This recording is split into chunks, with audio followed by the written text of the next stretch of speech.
भोपाल राजधानी के नेहरू नगर स्थित मां पीताम्बरा बगलामुखी का मंदिर करीब 5 दशकों यानी 50 वर्षों से श्रद्धालुओं के लिए आस्था का केंद्र बना हुआ है। मंदिर की स्थापना 5 दशक पहले विक्रम संवत 2033 में हुई थी। तब से यहाँ लगातार अखंड ज्योति जल रही है और पूजा अर्चना की जा रही है। मंदिर के संस्थापक जगत गुरु श्री रामानुजाचार्य स्वामी रविंद्राचार्य जी महाराज ने कहा कि बगलामुखी का सही नाम बलगा है, लेकिन अपभ्रंश करके बगलामुखी कर दिया गया। बगल बंगला का मतलब है जो घोड़े का लगाम लगाए। उन्होंने बताया कि पृथ्वी पर अंधकासुर का बहुत अत्याचार था। नारायण के आह्वान पर मां बलगा ने अंधकासुर का वध करके पृथ्वी को उसके अत्याचारों से मुक्त कराया। उन्होंने आगे कहा कि यहाँ बगलामुखी मंदिर में साल में 2 गुप्त नवरात्रि और 2 प्रकट नवरात्रि मनाई जाती हैं। प्रकट नवरात्रि बासंती और शारदीय नवरात्रि साल में 2 बार मनाते हैं। वहीं माघ शुक्ल और आषाढ़ शुक्ल में गुप्त नवरात्रि मनाई जाती है और श्रद्धा भाव से माता रानी की पूजा अर्चना होती है। रविंद्राचार्य जी महाराज ने आज के नए दौर पर बोलते हुए कहा कि शास्त्र कहता है कि धर्म को छिपाओ और पाप को दिखाओ। आज सब कुछ उल्टा हो रहा है। लोग धर्म का दिखावा करते हैं और सब कुछ ऑनलाइन होने लगा है। आज पितरों का श्राद्ध, पिंडदान और अभिषेक भी ऑनलाइन हो रहा है। इसके अलावा देवस्थानों में बड़ी सादगी से पूजा अर्चना की जानी चाहिए, लेकिन आज का लोग पैंट शर्ट कुर्ता पजामा पहनकर ऑनलाइन भी अभिषेक करने लगे हैं। एक दिन ऐसा आएगा कि पूजा अर्चना भी ऑनलाइन होगी। मंदिर की स्थापना कितने साल वर्ष पहले हुई, कब से निरंतर पूजा अर्चना चल रही? मेरे द्वारा तो इस मंदिर का जो है 2033 से निरंतर सेवा पूजा हो रही है और अखंड ज्योति जल रही है। लेकिन हम अखंड ज्योति उनका ही जलाते हैं जो मांस मैदा गुटखा तम्बाकू सिगरेट वगैरह का सेवन न करते हैं। दूसरी बात यह है कि मंदिर नाम है बगलामुखी। बगलामुखी का मतलब है, बलगा का मतलब होता है जो घोड़े के मुंह में लगाम लगाया जाता है।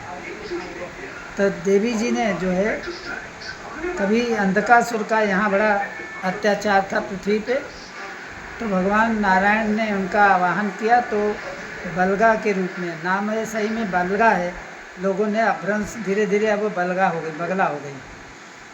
तो आवाहन किया तो उन्होंने उसका संहार किया था और इस पृथ्वी को जो है मुक्त कराया था अंधकासुर के अत्याचारों से।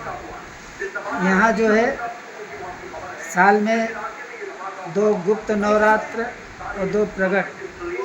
प्रगट में बासंती नवरात्र और शारदीय नवरात्र, गुप्त में माघ शुक्ल में आता है नवरात्र और आषाढ़ शुक्ल में आता है। चारों नवरात्र हम करते हैं, लेकिन प्रचार प्रसार के विषय में हम नहीं इसलिए रहते हैं कि शास्त्र कहता है कि धर्म को छिपा के करो, पाप को दिखाओ। तो लोग पाप को छिपाते हैं, धर्म को दिखाते हैं। खैर, जैसा समाज चल रहा है कोई बात नहीं है, लेकिन आप आए हो, आपको मैं इंटरव्यू दे रहा हूँ। लेकिन अब सब जब ऑनलाइन हो रहा है, पितरों का श्राद्ध भी अब ऑनलाइन होने लगा, पितृ का जो है पिंडदान भी जो है ऑनलाइन हो गया, और यहाँ तक कि अभिषेक भी मैंने सुना है कि कुछ लोग अभिषेक भी जो है ऑनलाइन कर रहे हैं। तो अब जो है हमारा मानना ये है कि भोजन प्रसाद भी लोगों को ऑनलाइन जो है, जहाँ भी मठ मंदिर हैं वहाँ से लाख लाख 2-2 लाख 5-5 लाख, क्योंकि 1 अरब और 40 लाख लोग हैं, तो सबको भोजन तो 2-4-10 मंदिर से ही मिल जाएगा ऑनलाइन में। तो ऑनलाइन भोजन भी व्यवस्था अब होना चाहिए। अगर आप दिखा सको तो हमारे इस बात को कि यह सब जो है गलतियाँ, यही हमको जो है दुख देने का कारण है। हमारे देश में आज तक ये सब नहीं हुआ जो अब लोग कर रहे हैं। जो नए लोग हुए हैं, प्रकट हुए हैं, उनका जो है बहिष्कार होना चाहिए समाज के द्वारा, और सनातन धर्म का उत्थान कैसे हो, जैसे पहले हमारे गुरु परम गुरु ने किया है, जो हमारे माता पिता परम माता ने किया है, उस आचरण को हमको अपने जीवन में लाना चाहिए, ताकि पहले जो लोगों में स्नेह प्रेम था, स्नेह प्रेम कुछ दोनों से अब तो रिश्ते पति पत्नी का भी बहुत ज़्यादा बिगड़ गए हैं, पिता पुत्र का रिश्ता बिगड़ गया, बहन भाई का रिश्ता बिगड़ गया। तो ये सब जो है, ये जो हो रहा है अनर्गल कार्य, जो अप्रत्याशित जो है क्रियाएं लोगों ने घोषित कर रखी और उसके द्वारा करा रहे हैं। तो इन सब दुष्टों का समाज से जो है एक तरह से उनसे दूरी बना के रखना चाहिए और ऐसा काम नहीं करना चाहिए कि जिससे, क्योंकि यह नवरात्र जो है, नवरात्रि का मतलब है कि नवरात्र तक भगवान भगवती का हम आराधना करें और घर परिवार नहीं, पूरा यह देश नहीं, पूरा विश्व सुखी और शांति। हमारे आचार्यों ने यही हमको उपदेश दिया है और यही हमारे को बताया गया है कि आप भी इसके अनुसार रहेंगे तो सुखी और संपन्न रहेंगे और देश नहीं, पूरा विश्व सुखी और संपन्न रहेगा।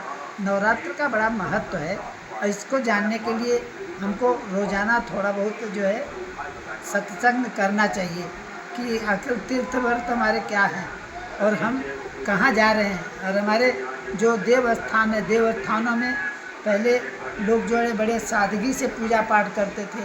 आज तो लोग पैंट शर्ट पहन के कर रहे हैं, पैजामा कुर्ता पहन के कर रहे हैं। और वह भी एक दिन ऐसा आ जाएगा कि लोग घर बैठे ही ये भी लगेंगे ऑनलाइन करने। तो मठ मंदिरों में जो लोग हैं, अब गवर्नमेंट ने कब्जा कर रखा है, अध्यक्ष बना दिया, कलेक्टर को बना दिया गया शासन के द्वारा। तो मेरा शासन से मानना है कि ये सब जो कृत्य किए जा रहे हैं, शासन भी सुखी और संपन्न नहीं रह पाएगा, क्योंकि जो कृत्य किया जाता है उस कृत्य का प्रायश्चित तो सबको भोगना पड़ेगा। मेरा मानना ये है कि मठ मंदिरों को स्वतंत्र, जैसे पहले पंडा पुजारी महंत गुरु परंपरा से या परिवार परंपरा से जो संचालन होता था वैसा होना चाहिए। और आप इस आपके माध्यम से आपका जो ये आजकल इलेक्ट्रॉनिक मीडिया हो गया है, तो इसके माध्यम से मैं ये कहना चाहता हूँ कि बड़े शिष्ट और सरल भाषा में हमारा व्यवहार होना चाहिए, ताकि लोग मेरे ऊपर अधिक विश्वास करें, पहले से अधिक विश्वास करें।